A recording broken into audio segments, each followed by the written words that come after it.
د مالکن ادبي ستوري لاندې په تھاڼه کلي کې یو دستوره شوې ده چې پکې ادب په مختلفو اړخونو ایوارډونه ورکړل شوي دي. په دې اړه موږ مزید تفصیلات ګورو د عمران ذریعہ په دې رپورټ کې.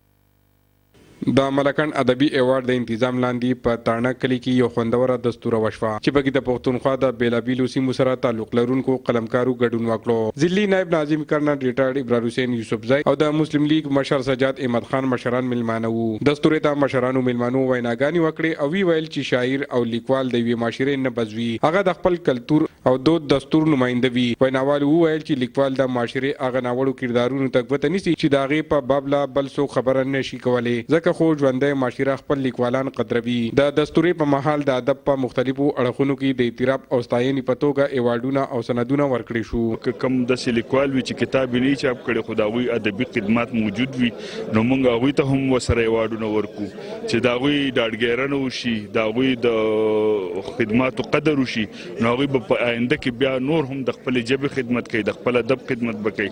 د دې قسمه ادبي او ثقافتي پروګرامونو سره زموږ په دې معاشره کې چې موږ کم پټنشن کې کم سفوکیشن دی د هغې نه د قوم روزي او د قوم ته د لیک لوست په حواله د امن ترقۍ او خوشحالۍ په حواله باندې یو پیغام دی. او دا زموږ د پښتونخوا او د ملکن ایجنسۍ لپاره ډېر د اعزاز یو مقام دی او ډېر په خوشحالي خدای دوی نورم وس ورکړي چې دغسې پروګرامونه ارینج کوي. داسې ورځې ډېرې کمې چې یو ادیب لیکوال شاعر ته د هغه د خدماتو په هکله باندې څه نه څه اپریسیشن وشي. د ملکن پښتو ادبي بورډ په دې کې زه هم شریکم چې ما ته هم ایوارډ میلاو شو، نو ډېره مننه کوم. هسې خو زموږ په معاشره کې پس د مرګه کردارونه ستایلي کیږي، ولې د ملکن پښتو ادبي ایوارډ لخوا د دارنګه دستورو تابع کول د ژوندی معاشرې نښې دي. عمران ذریعہ، خیبر نیوز، تاڼه، مالکن.